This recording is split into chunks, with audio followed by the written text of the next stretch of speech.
Welcome. आज के इस एक्सप्लेनर में हम पाकिस्तान पेपर प्रोडक्ट्स लिमिटेड की 2026 की तीसरी सैमाही की फाइनेंशियल रिपोर्ट्स का पोस्टमार्टम करने वाले हैं। बज़ाहिर तो फिगर्स मुनाफे से भरे लग रहे हैं, लेकिन उनके अंदर एक निहायत हैरानकुन स्टोरी छुपी है। चलिए देखते हैं कि आखिर इन नंबर्स के पीछे चल क्या रहा है।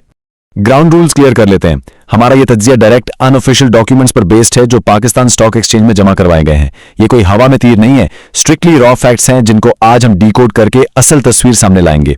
इस कॉर्पोरेट हेल्थ चेक को हम प्रैक्टिकली 5 स्टेप्स में ब्रेक डाउन करेंगे। Q3 headlines, revenue growth, cost of doing business, assets और लायबिलिटीज और एंड में कैश फ्लो की एक्चुअल हकीकत। तो स्टार्ट करते हैं पहले हिस्से से, द Q3 हेडलाइंस यानी मुनाफा एक नजर में। सीधा फिगर्स पर आते हैं। बेसिक अर्निंग्स पर शेयर यानी ईपीएस जंप करके 13.38 रुपीस पर आ गई है। पिछले साल ये 11.01 थी। सिंपली पुट, इस साल हर एक शेयर ने इन्वेस्टर्स के लिए पिछले साल से ज्यादा पैसा बनाया है। Not bad, right? Profit and loss statement के इस समरी को देखें तो क्लियर होता है कि आखिर ये इजाफा आया कहां से। हर तरफ ओवरऑल ग्रोथ है। खालिस मुनाफा नेट प्रॉफिट 88 मिलियन से बढ़कर 107 मिलियन रुपीस क्रॉस कर गया है। सरफेस लेवल पर देखें तो यह वाकई एक बेहद इंप्रेसिव अरसा लग रहा है जहां हर मेट्रिक ऊपर की तरफ जा रहा है। अब आते हैं दूसरे हिस्से पर, टॉप लाइन ग्रोथ यानी पैसा बनाने की रफ्तार क्या रही। इस चार्ट पर नजर डालें। नेट सेल्स शूट अप करके तकरीबन 1.35 बिलियन रुपीस तक पहुंच चुके हैं। यह प्योरली अपवर्ड ट्रेजेक्टरी दिखाती है कि मार्केट से पैसा अंदर लाने की रफ्तार जबरदस्त रही है। बिजनेस में प्रॉपर मोमेंटम नजर आ रहा है हमें। लेकिन यहां सबसे इंटरेस्टिंग पॉइंट क्या है पता है?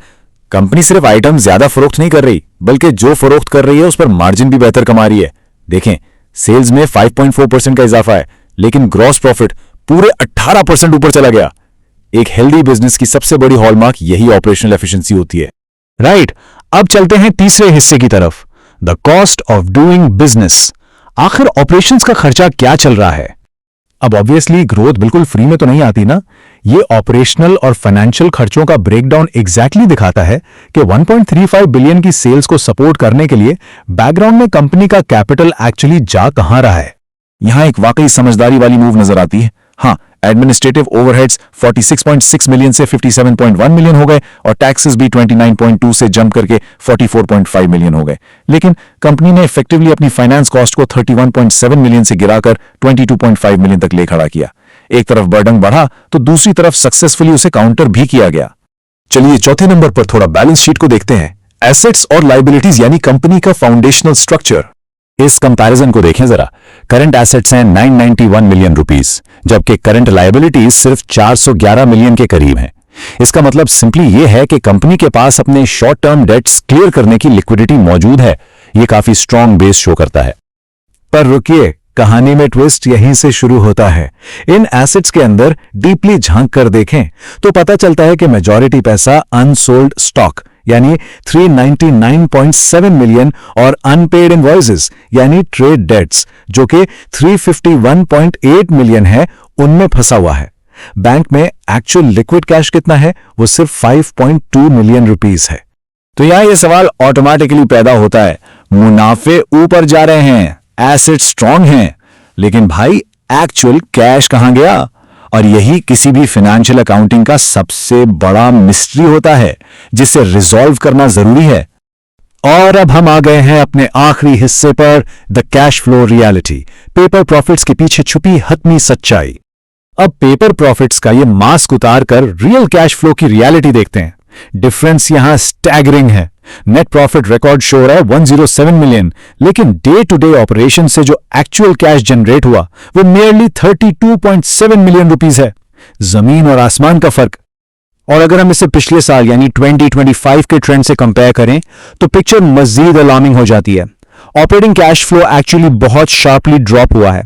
किसी भी समझदार इन्वेस्टर या एनालिस्ट के लिए यह कैश की गिरावट एक बड़ा रियलिटी चेक होती है। अब ऑब्वियसली कैश हवा में तो कहीं गायब नहीं हुआ ना। हुआ यह कि कंपनी ने अग्रेसिवली कैश डिप्लॉय कर दिया।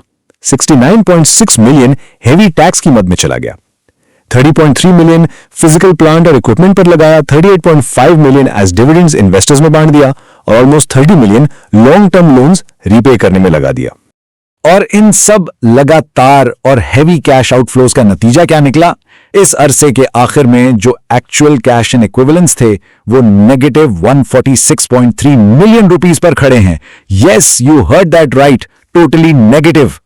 ये ऑफिशियल डेटा इस बात का परफेक्ट एब्सोल्यूट प्रूफ है कि कंपनी पेपर पर हाईली प्रॉफिटेबल हो सकती है, लेकिन प्रैक्टिकली उसे एक्चुअल लिक्विड कैश की सीवियर तंगी का सामना करना पड़ सकता है।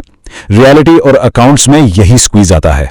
जैसे ही कंपनी सेक्रेटरी की तरफ से इन फाइनेंशियल्स पर ऑफिशियल स्टैंप लगता है, ये पूरी कहानी जिसमें ग्रोथ भी है, बढ़ते कॉस्ट्स भी हैं और कैश की जबरदस्त यूटिलाइजेशन भी, वो हमेशा के लिए रिकॉर्ड का हिस्सा बन जाती है। आज के इस एक्सप्लेनर को वाइंड अप करते हुए मैं आपको एक बड़ा अहम सवाल देकर जा रहा हूं। जब भी आप किसी कॉर्पोरेट हेल्थ को इवैल्यूएट करें तो क्या आपका फोकस सिर्फ उस मुनाफे के शुगर रश पर होगा या कैश फ्लो की ऑन ग्राउंड रियलिटी पर? यह सोचने वाली बात है। पाकिस्तान पेपर प्रोडक्ट्स लिमिटेड के नए मालियाती नताइज आ चुके हैं और नंबर्स वाकई कमाल के हैं। आइए बगैर किसी ताखीर के आज के इस तज्जिये में सीधा इन आदाद-ओ-शुमार में गौता लगाते हैं। आज हम 31 मार्च 2026 को खत्म होने वाली 9 माह की मुद्दत की माली कारकर्दगी की तह तक जाएंगे और जानेंगे कि मार्केट के लिए इसके क्या मायने हैं। जो नंबर्स आज जेरे बहस आएंगे वो बराह रास्त 27 अप्रैल 2026 को जारी की गई कंपनी की ऑफिशियल दस्तावेजात से लिए गए हैं, यानी हर एक हिस्सा 100% मुस्तनद और ठोस हकायक पर मबनी है। हमारा आज का रोडमैप बिल्कुल सीधा सा है।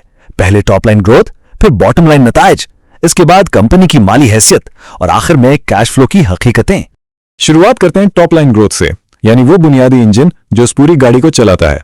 पिछले साल इसी अरसे में 1.27 अरब की सेल्स थी और अब ये आदाद-ओ-शुमार सीधा 1.35 अरब पाकिस्तानी रुपए तक जंप कर चुके हैं। ये कोई मामूली इजाफा नहीं बल्कि कंपनी के तेजी से फैलते हुए ऑपरेशंस की वाज़ेह निशानी है। अब देखते हैं कि जबरदस्त सेल्स का मजमूई मुनाफा या ग्रॉस प्रॉफिट पर क्या असर हुआ।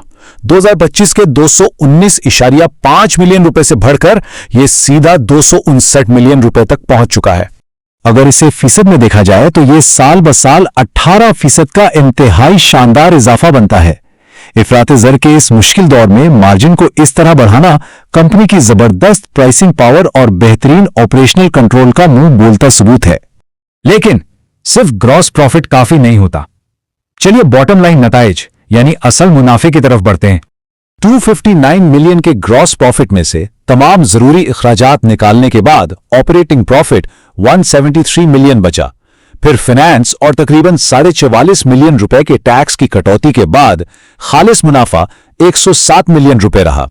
पिछले साल ये 88 मिलियन था, लिहाजा नेट प्रॉफिट का ये इजाफा काफी सॉलिड है। और अब सबसे अहम और दिलचस्प फिगर की बारी है, 13.38 रुपए। हर शेयर होल्डर की नजर सबसे पहले उसी पर जाती है, क्योंकि एपीएस 11.01 रुपए से बढ़ के 13.38 रुपए हो गया है। यह वाजे करता है कि 9 महीनों के दौरान हर शेयर के पीछे दरहकीकत कितनी ठोस वैल्यू पैदा की गई है। इनकम स्टेटमेंट के बाद अब जरा पीछे हटकर कंपनी की मजमूई माली हैसियत और बुनियादी ढांचे पर नजर डालते हैं। यहां तस्वीर बिल्कुल क्लियर है। 2.35 अरब के कुल असासों के मुकाबले में वाजिबात सिर्फ 539.7 मिलियन हैं, यानी असासे इतने मजबूत हैं कि वो वाजिबात को बाआसानी और बड़े आराम से कवर कर रहे हैं।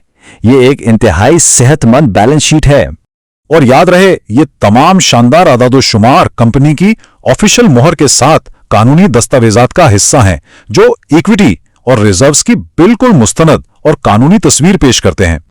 लेकिन असल कहानी में ट्विस्ट अब आता है। चलिए कैश फ्लो की हकीकतों का जायजा लेते हैं। यहां एक बहुत ही अहम सवाल पैदा होता है। अगर सेल्स इतनी तेजी से बढ़ रही हैं, मुनाफे में भी इतना शानदार इजाफा हुआ है, तो फिर कैश बैलेंस नीचे क्यों चला गया? हकीकत यह है कि इन 9 महीनों में कैश और कैश के मसावी असासों में 66.19 मिलियन रुपए की कमी आई है। बज़ाहिर ये मनफी अदद देखकर थोड़ी फिक्र हो सकती है, लेकिन मालियात की दुनिया में हर मनफी नंबर नुकसान नहीं होता। ये कैश कहीं जाया नहीं हुआ, बल्कि इसे इंतहाई दानिशमंदी से इस्तेमाल किया गया। तकरीबन 30 मिलियन रुपए कर्ज की अदायगी के लिए और 38.5 मिलियन रुपए शेयर होल्डर्स को डिविडेंड्स की शक्ल में अदा किए गए। यानी आसान लफ्जों में कहा जाए तो ये एक जबरदस्त स्ट्रेटेजिक कैपिटल एलोकेशन थी। कैश को महज बैंक में रखने के बजाय बैलेंस शीट से कर्ज का बोझ उतारा गया और सरमायाकारों को उनका मुनाफा लौटाया गया। तो अगर इस पूरे मालियाती सफर को समेटा जाए, नेट सेल्स बढ़कर 1.35 अरब हुई, ग्रॉस प्रॉफिट ने 18% का शानदार जंप लिया, ईपीएस बेहतर होकर 13.38 पर आ गया और कैश का इंतहाई बेहतरीन और स्ट्रेटेजिक इस्तेमाल किया गया। तो अब सोचना यह है कि जब कर्ज कम हो चुका है और मुनाफा मुसलसल ऊपर की तरफ गामजन है, तो कैश का यह बेहतरीन इस्तेमाल उन्हें तरक्की के अगले मरहले में कहां लाकर खड़ा करेगा। यही वो सवाल है जिसने तज्जियाकारों की नजरें साल के आखिर में आने वाले नताइज पर टिका दी हैं।